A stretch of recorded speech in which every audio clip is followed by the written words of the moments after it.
Hello world and welcome to a new video. Today I'm going to talk about my favorite reads of 2018. I wasn't actually sure if I was going to do this video. It was really because I didn't really know who were my favorites, etc.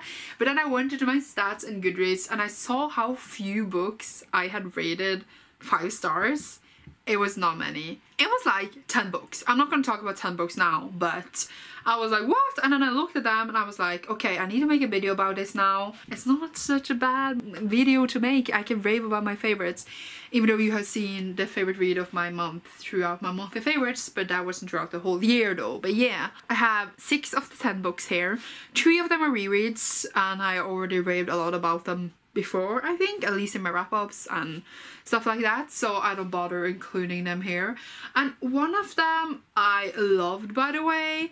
I just feel like I didn't love it as much as the other ones here, so I'm not including it right now. It was just a decision I made in a spur of the moment. I really love that book and I don't know, it will poop one day. I have talked about it before. It's okay. Let's start. The first one I have here is A Torch Against the Night by Sabaa Tahir. This is the second book in the Amber and the Ashes series, which basically follow Laya, whose family gets murdered and her brother gets imprisoned, and to get her brother back, or like get help to break out her brother from prison, she needs to work for the resistance because her family, her whole people is oppressed by the Empire, and the Empire is like super evil people and yeah, they oppress people, okay? So there's this whole resistance against them. We also follow Elias, who works with the Empire. He is a mask who's like the most ruthless soldiers of the Empire, and he's questioning, well, I guess his loyalties towards the Empire, and we follow both their journeys and of course their paths connect. And I just, in the year 2017, and Amber and Ashes was my all-time favorite book of the whole year. Like I can't describe my feelings reading that. It was heartbreaking and emotional and amazing and full of torture, a lot of blood. I didn't expect this to be as good. Second book is never as good as the first one if the first one is good. It was so good. I mean, I can't talk about it, but I just screamed literally throughout the whole book. I love the characters, I love the world, I love how it's written. It's like so many things happening, you cannot guess what's gonna happen. You think you can, but you can't. Like, some things I can assure will surprise you, and it's just so good, well-crafted story. And I love this so much. I still have not read A Reap Out the Gates, and I will get to it eventually. I am actually waiting for it to come in this height, or I'm considering listening to the whole series on audiobook before reading the third one, even though it's not that long ago I read this one and I did remember the first one. I love it so much. I don't know why I love this series so ridiculously much, but I do, and I'm not over it how much I loved it. And that was actually one of the reasons when I looked at the things I rated 5 stars, I was like, I need to rave about these books even more than I already done in my wrap up and in my monthly favorites and stuff, because it needs to all be together in one video where you just see me squeal, and it's fine. I feel like I talked about this one so much, but it's okay. And that is The Song of Achilles by Madeline Miller. This is a Greek mythology inspired book where we follow Patroclus, who is like the psychic, the companion, the lover to Achilles, who is a prince. We basically follow Achilles' life and their life together, and it's like a love story, but it's also a war story. And I don't have words. I have purchased the audiobook so I can listen to the story again, just because I want it told to me, because I have already read it with my own 2 eyes. I haven't listened to it yet because I want to like wait a bit until like I'm ready again, and then I can die again. It was so beautiful. Writing was so good. I loved it so much. I still haven't read her newest release, but I loved it. It was beautiful. It was heartwarming. It had like the most beautiful, wonderful writing. I am saying the same adjectives over and over, but it's fine. I love this story. It's like one of my all-time favorite books, I think. I don't even know. I just know that I loved it, and I was thinking about it for days and days after, and I'm still thinking about it. Looked like as much as the day before, but still, and I love it so much. I will recommend this 100%. We then had Rota by Siri Patterson, which can mean rotten in English. This is a Norwegian YA fantasy series, ish inspired by Northern mythology. Obviously, I can't say what this is about because this is the second book, but this picks up the first book, and I hadn't read the first book in a long while when picking up this one, and I didn't actually remember anything, and I was like, what the fuck is going on? And then when I went into it, I went into it. This was so good. Like, I liked the first one enough. I liked it a lot. But this I loved. And I even read the third one as well, which is the final of the series. And I still love the second one the most. I just don't know why I love this so much. I just enjoyed it. They're sort of like on a run, I could say. And it was so good. And it was just this plot twist. And I was like, oh my god, I should have seen it coming. But I didn't. And it was... And there was like the love interest of the main character in here. His name is Rima. He was crazy in this book. He made me yell and scream because he did the most crazy things. I was like, how destructive can you be? And it was so great. Like, I loved it. But, oh my god.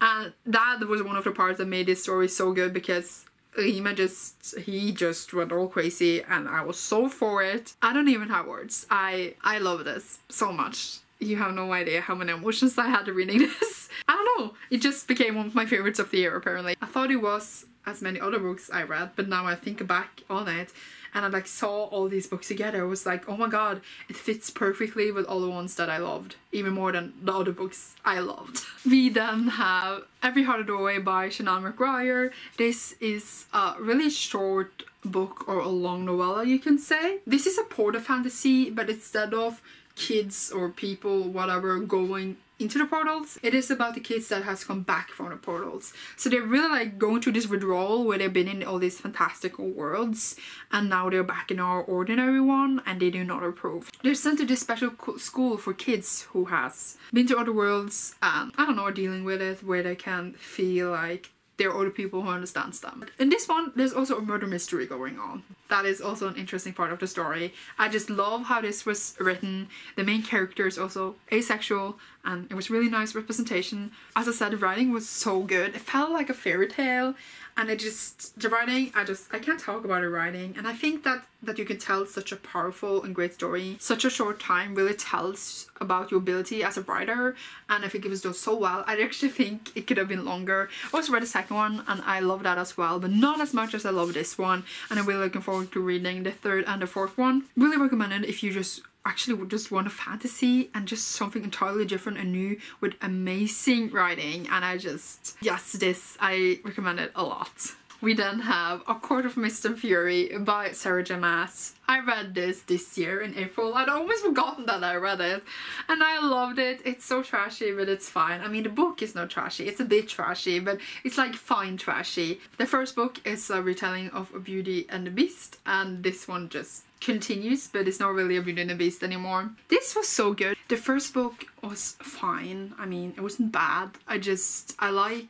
the beginning is a bit slow, but the ending really goes to a place where I didn't expect it to go, and I love that. But this one just takes the story to a whole new level, and I just love the romance in this, but not just that, I just love the plot, and I didn't really see where the story would go, and I love that. And I love the exciting parts, and I just love Farah's journey in this. She really finds a place in with herself, to trust herself and to love herself, and I love how she builds herself up again in this one after the first book. I loved it. I'm allowed to love what I want, okay? Yay. I am actually currently reading the third book, but I am not nearby finished, and we'll see when I will finish that one, but I like it so far. So good. And the last of my favorites of 2018, I was about to say 17, is Assassin's Quest by Robin Hobb. This is the second book to the Farseer trilogy. The Farseer trilogy follows Fitz, who is a bastard of the king in waiting in this country, and we just basically follow his whole life. And then I mean like his whole life. And that might sound boring, and it is actually really slow paced, but it is amazing. Writing is one of the best written words I have ever read. The story is so yes, but it has such a good feeling to it. It just pays all off. I'm not saying that it doesn't have action, because it does. It's not like build up, action. It's more like a story throughout the whole way. I absolutely loved this one, and then I mean I loved it. You know, you just saw me talking when I was talking, I realized that I was holding the wrong book, and I did that in another video as well with the same exact book, because I don't know, I just pick up the first one and it's the third book, but it's the second book I'm talking about, which is Royal Assassin, not Royal Quest. I don't even remember if I said Royal Assassin or Quest, but oh my god. Anyways, it's this book I'm talking about. It's not the third one, but I did say the second one. But yeah, book 2, it says here, book 2, great done, great work. Point was, I absolutely love this, and I wish that I had actually read the third one by now, but I haven't. But I'm going to, I hope, soon. Absolutely recommend if you like fantasy and high fantasy and adult fantasy, because, I don't know, I think if you like high fantasy though, this is a book that you already heard about or have already read. Don't have words how good this was and how well written it was. Seriously. Okay, that was the 6 books I loved in 2018, and I'm hoping 2019 brings more great joy in my bookish heart. Tell me your favorites from last year, and you will see me soon in a new video. I hope you enjoyed. Bye!